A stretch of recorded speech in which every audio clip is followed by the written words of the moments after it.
And I came by here and I was standing down there by the river, my feet in the Mississippi River. And I just wondered who stood here before me. And that started the whole idea. From the river to the valley to the sea.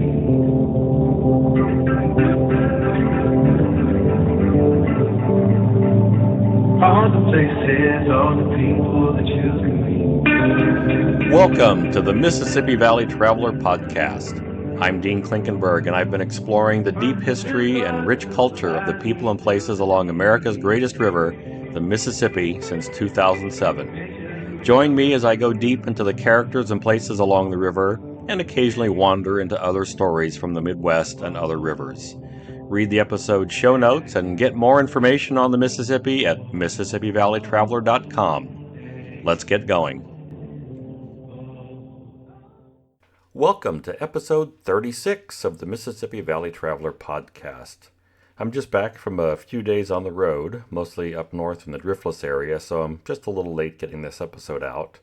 I had a chance on this trip to catch up with sculptor Florence Bird, who lives in Prairie du Chien, where she's creating a really interesting little sculpture park populated by people who left their mark on this remarkable area. Prairie du Chien is the second oldest city in Wisconsin, but the area has a long and rich history well before any Europeans were here. People have lived in this vicinity for at least 12,000 years. The prairie here provided a home and sustenance for indigenous people, including Ho-Chunk, Sauk, Meskwaki, Dakota, and probably some Ojibwe people as well. The city was built on a wide prairie, on this wide prairie next to the Mississippi, just upriver from the confluence of the Mississippi and Wisconsin rivers. As European fur traders moved into the area, they gathered on this prairie for regular trading fairs called rendezvous. Eventually, some of those folks put down roots and a small community grew. And you may also remember from a previous episode that this area is where the Marquette and Joliet expedition reached the Mississippi as they came down the Wisconsin River in 1673. The town's name probably dates back to about the 1730s when fur traders encountered a Meskwaki camp on this prairie.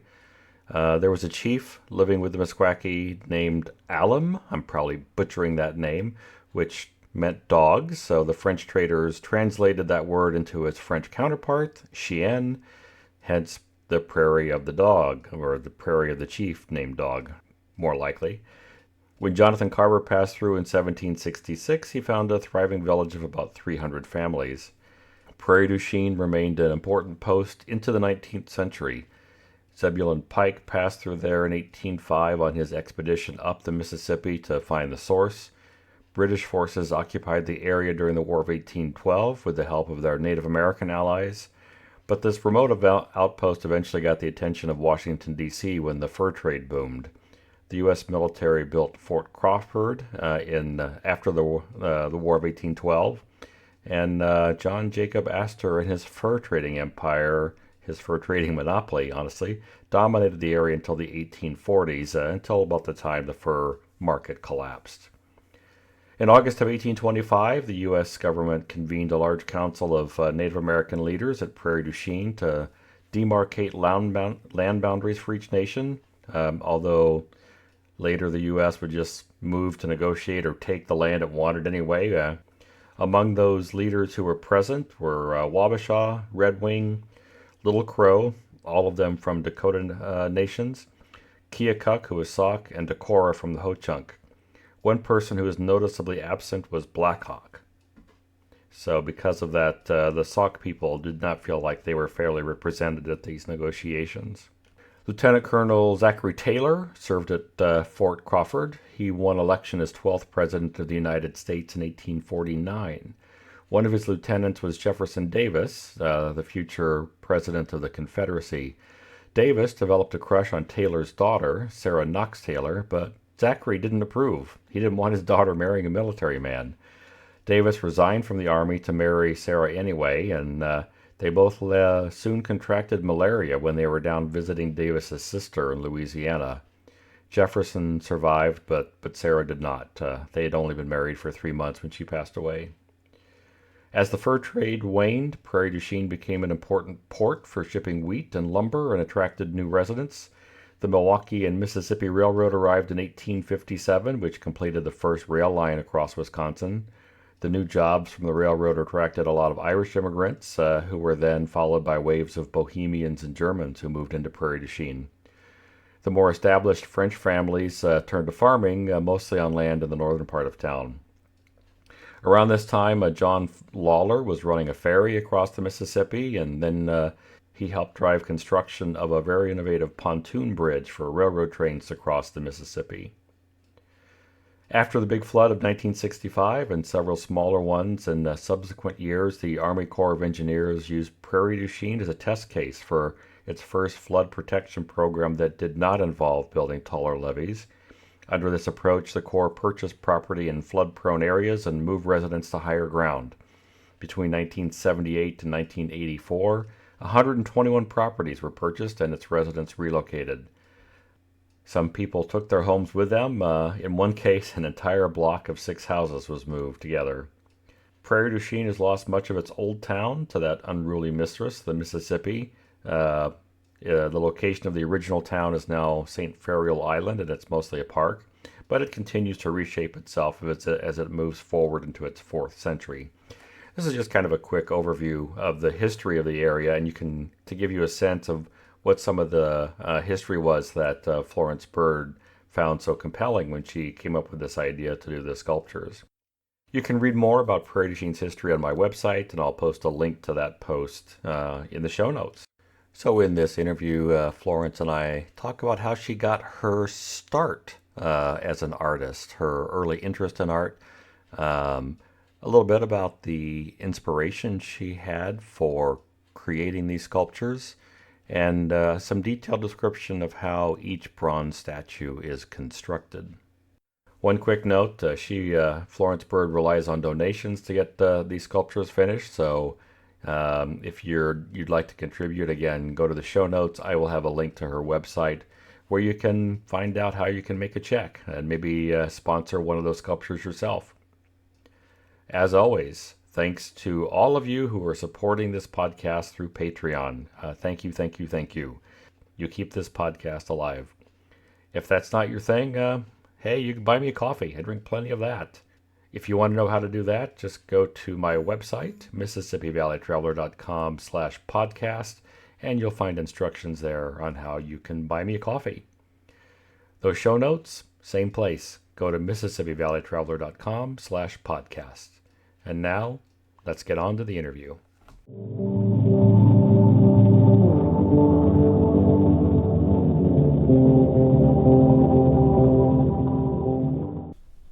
Florence Bird is a Prairie du Chien-based artist and sculptor. She specializes in creating life-size bronze statues cast from original works. She creates first in maquette and ultimately in bronze cast of sizes ranging from tabletop works through life-size and larger-than-life pieces. She's best known for her work as the resident sculptor for the Mississippi River Sculpture Park located on St. Ferial Island in Prairie du Chien, Wisconsin, which is where we are today. Welcome to the podcast, Florence. Thank you very much. I'm glad to meet you and happy to be here. It's a real treat to talk to you in person. We've had a chance to talk on the phone a couple of times, and I really appreciated that. And I thought as long as I was in the area, it'd be fun to be able to talk to you in person and to be here with your sculptures. Unfortunately, it's a little too cold and windy to be out there walking around as we record this today. But so we're just going to chat a little bit about your background and your work, and then we'll talk some about those pieces too. Tell me a little bit about your path to becoming an artist. How did you get started? Oh, I started when I was 5 years old. Somebody gave me art lessons. What you remember what you did at 5 years old? Yeah, I did a beautiful big maple tree. I remember my best friends were twins, and their mother was an artist, and she used to babysit us and take us out sketching, and that's how I first started making art. So did you know from that early age that you really wanted to do that kind of for your as a living or as an adult? No, I was just having fun. I mean, it was, and I didn't know till many, many, many more years that I was going to be a professional artist. That's what I always wanted to do. So it's more fun than anything else I can think of. So how did you begin your career as a professional artist then? What did you do to get that going? I went to college and I have a master's degree in art. And I dreamt about doing life-size bronze sculpture because that's just the height of doing sculpture. And I had no idea that I would, many, many years later, have this wonderful project, this idea for this wonderful project here in Prairie du Chien. So what was the first piece you sculpted? Here for The first piece in your professional career. What was the first piece of sculpture you created? Oh my goodness sakes! There's in Roseville, California. There's a big outdoor sculpture I created along with another artist, Tommy Moeller, and we did an outdoor sculpture of the Maidu family, which is a Native American family in Roseville, California, and that's I would say that's the main beginnings. Yes. We'll get to the sculpture park here in Prairie du Chien in just a couple of minutes, but you had a long career before you even began starting these sculptures here. So tell me a little bit then about what you were doing professionally before you came up with the idea for these sculptures. I was teaching. It was just sort of a family tradition. My father was a teacher and so on. So I was teaching art. And then I just came back to Wisconsin. I was in California for many, many years. And I came back to Wisconsin because this is my family roots. Wisconsin is my family roots, Spring Green, Wisconsin. And so couldn't find a teaching job. I didn't know what I was going to do. And then I finally thought, well, you have nothing to lose, so why not go for what you really want to do? And that is to do life-size bronze sculptures. And that's what started the idea. And then I couldn't help myself. Somebody gave me money for clay. And I started making little clay maquettes models of what I thought would be wonderful here. And then as I visited Prairie du Chien, I didn't know it existed. I was going somewhere else. And I came by here and I was standing down there by the river, my feet in the Mississippi River. And I just wondered who stood here before me. And that started the whole idea. So I went to the Prairie du Chien Chamber of Commerce information, and she started telling me some of the stories on St. Ferial Island. It was the major historical spot because it's where the treaties with the Native Americans were signed in 1825 and 1828. So that started me off. It's amazing how a single, relatively simple thought can lead you down this path to creating such a big project. Oh, well, I've been doing it for 20 years. I mean, it's just what I always wanted to do, and it's just as interesting to me now as it was in the beginning. And each new sculpture, each one has a story, a little personal story about it. I can give you for instance.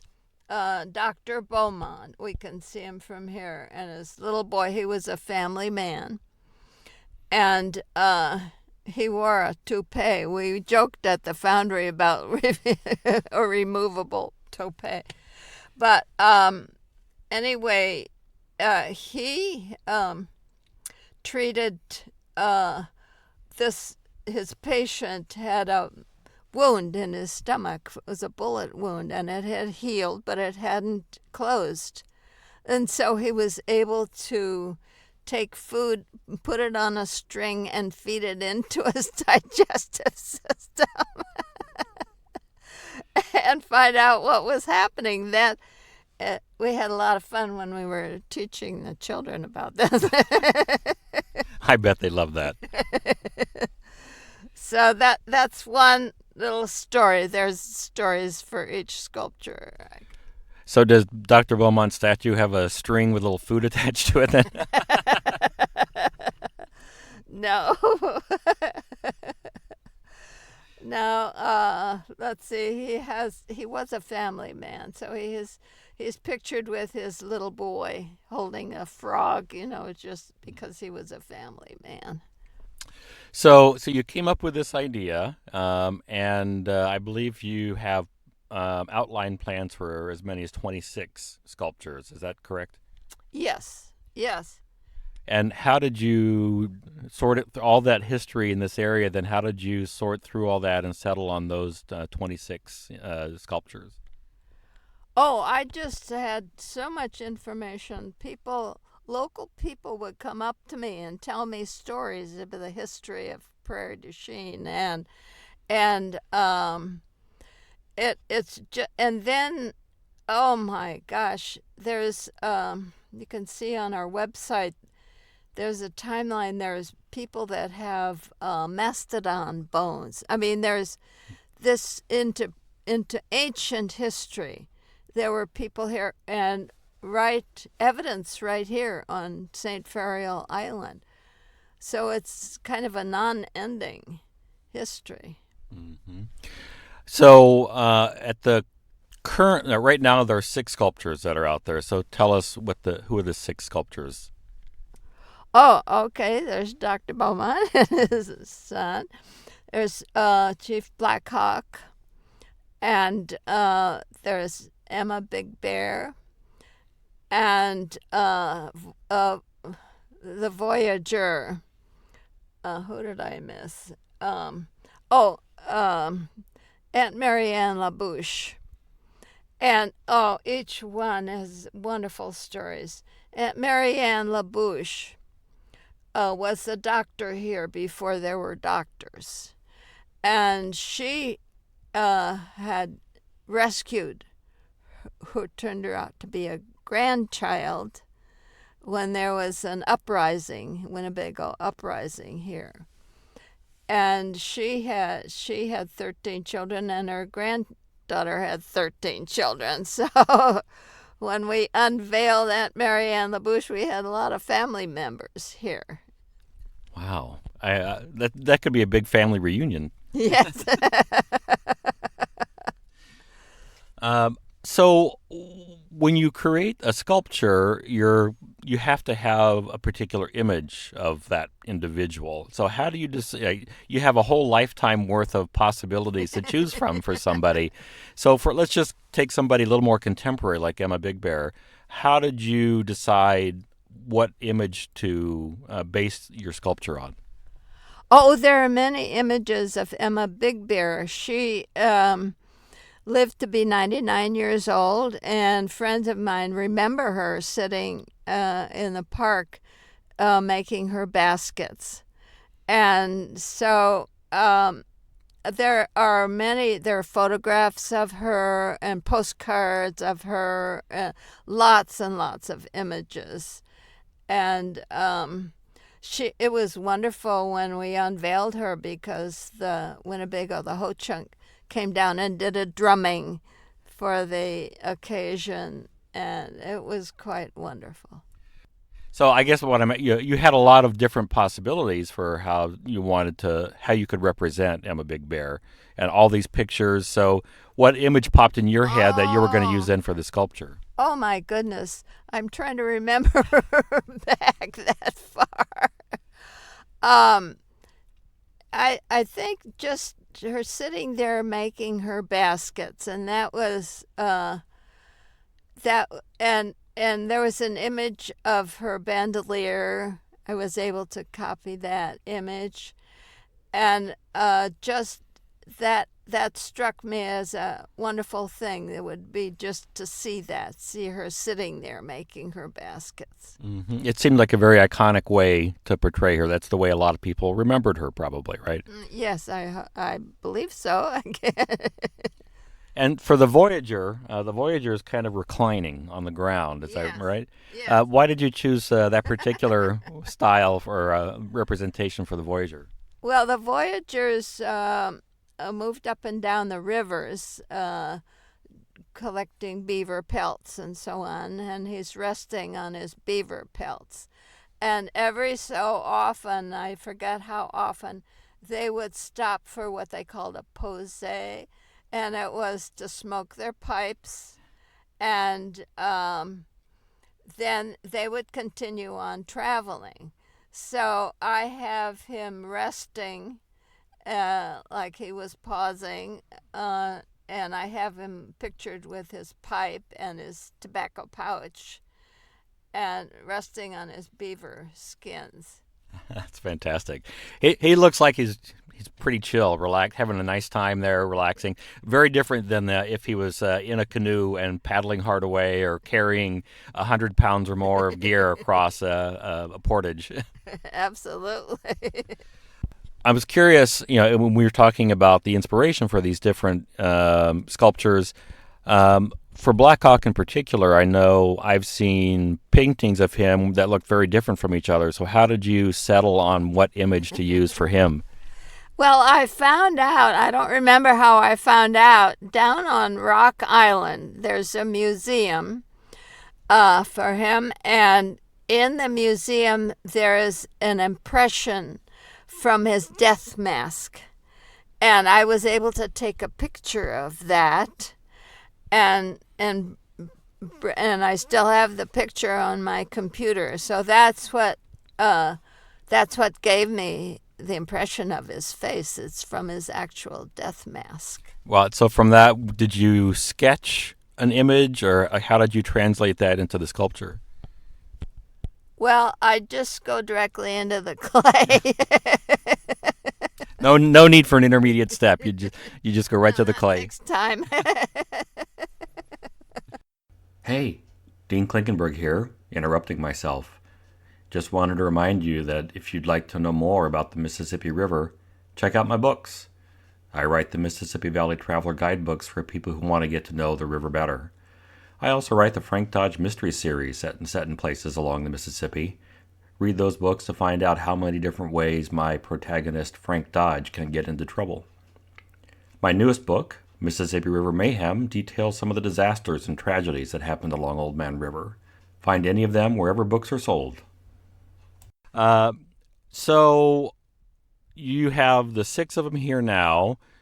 Is there another one that's on the verge of being unveiled? Are you close to being able to produce another one? We have funds, some funds collected for John Lawler.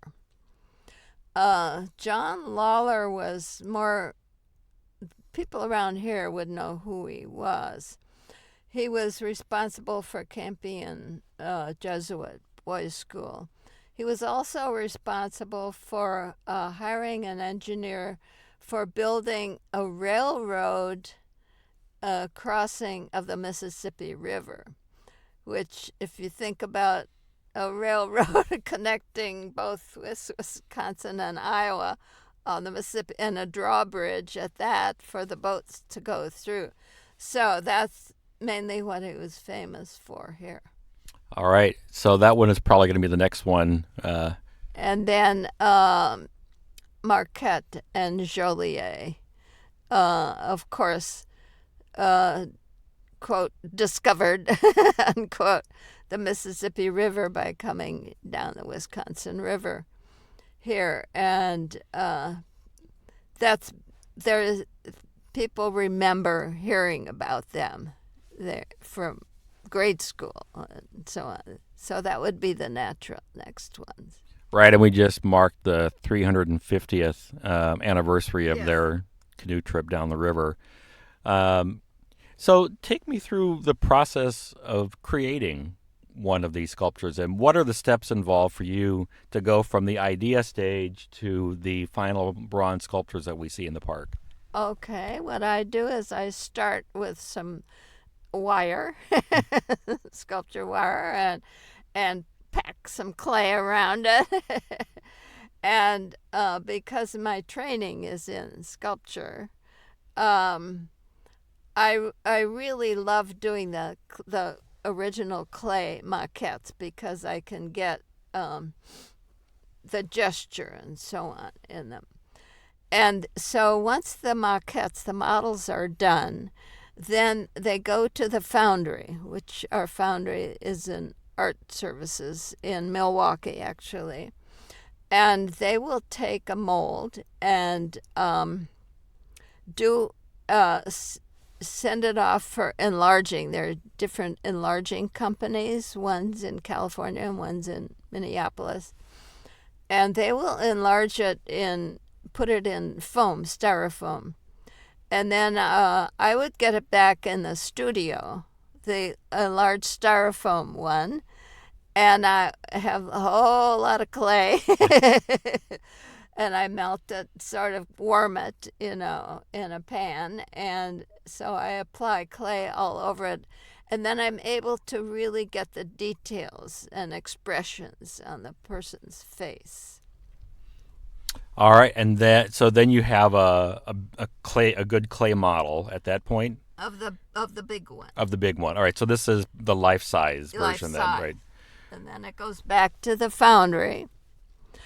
And they do piece molds from all over it. And in each piece mold, they take a wax impression that's about 3/4 of an inch thick. And they take, from those piece molds, they take the wax impressions and encase them in plaster-like material, mold material. And that goes in a kiln. And the wax melts away. And in the meantime, they've been heating the bronze to about 2,100 degrees. And so when the mold comes out of the kiln, then they're able to pour the bronze in where the wax used to be. And then, of course, there's all the welding it back together and finishing it and, polishing it and then shipping it and installing it here. So from the time when you send them the model for the final bronze casting until you get it back, how long does that process typically take? We count 6 or 8 months. Well, that takes quite a while. It's a lot of It's a work. long process and they hire a lot of people to do this. So, it may come a little sooner, but then it has to be shipped and installed on a concrete pad here and on all of that. One thing I was curious about then too is how do you hope people will experience these when somebody comes here to visit the sculpture garden? How would you hope they approach visiting the site? Oh, I hope they're like children. They go up and touch them and take pictures of themselves with it. Whatever they like to do. Bronze sculptures will be here thousands of years, so it's pretty hard to damage them. I guess you could take a torch and melt it, but nobody has yet. And each of them has a plaque with a little background information, a little Yes. biography of each person.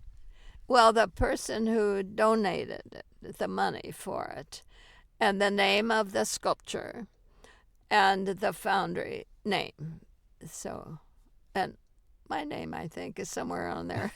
Well, I would hope. It's on the sculpture. So so in terms of like where things are right now, I think you told me before that you already have like small tabletop size bronze castings for all 26. No, just the clay. Oh, just the the clay maquettes. All right. No, I have a few of them. There's a couple in cold cast bronze. Nobody's doing the cold cast bronze anymore. Cold cast bronze is actually plastic with bronze powder in it. And nobody's doing those anymore. So I have a couple of those. And I have a couple of small maquette size bronzes, which I had done. One thing I was thinking about, I forgot to ask. Sculpture is your main medium, but do you do other kinds of art too? Do you paint or draw? Oh, yeah, I have lots and lots of paintings in storage. Lots and lots of drawings. And I've just done art all of my life, and I won't tell you how long that's been. And I remember reading, I think on one of the websites that I looked over, that you feel especially inspired by the natural world and by waterways. Can you say something about how that informs your art? Well, that's my paintings, the Wisconsin River at Spring Green. I have many, many memories and many photographs from the Wisconsin River. And so a lot of my paintings are inspired by that.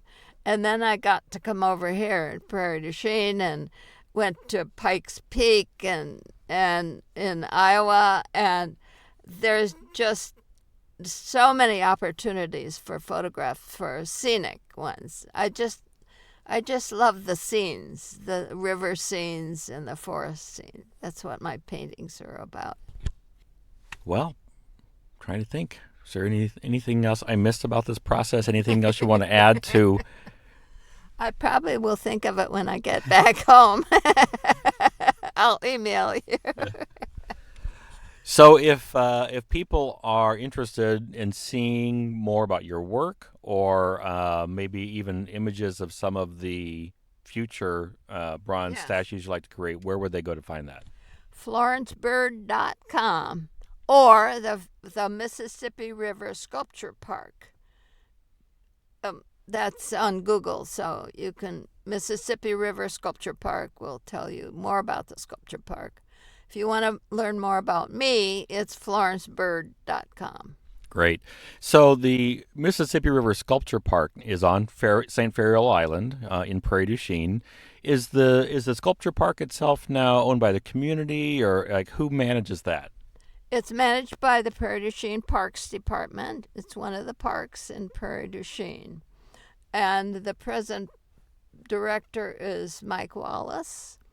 And he's grew up with the sculpture park. He's a native person here. So he's very supportive. Fantastic. Florence, thank you so much for the time and for this, a creative way of being able to chat and record an interview. Thanks so much for your time. Thank you for being here.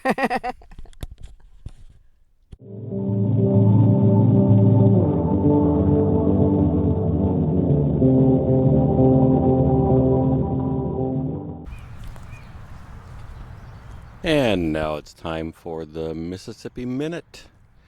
I am just back from a few days on the road to do some research to update my Road Tripping the Great River Road guidebook. Should have a new edition out by early May. This has been such an unusual winter, unusually warm.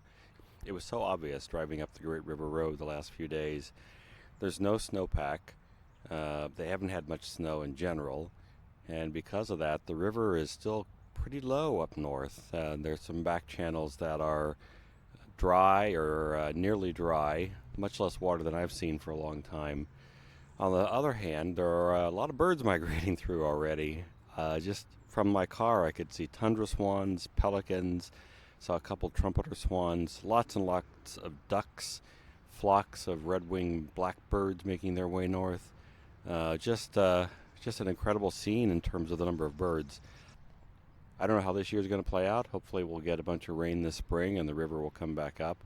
But I was really struck by how early everything was coming to life. This is not normally the way things go up north.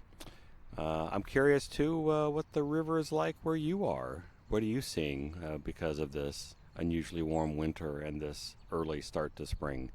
Drop me a note at MississippiValleyTraveler.com/contact. Thanks for listening. If you enjoyed this episode, subscribe to the series on your favorite podcast app so you don't miss out on future episodes. I offer the podcast for free, but when you support the show with a few bucks through Patreon, you help keep the program going. Just go to patreon.com/Dean Klinkenberg. If you want to know more about the Mississippi River, check out my books. I write the Mississippi Valley Traveler guidebooks for people who want to get to know the Mississippi better. I also write the Frank Dodge Mystery Series that's set in places along the river. Find them wherever books are sold. The Mississippi Valley Traveler podcast is written and produced by me, Dean Klinkenberg. Original music by No Offense. See you next time.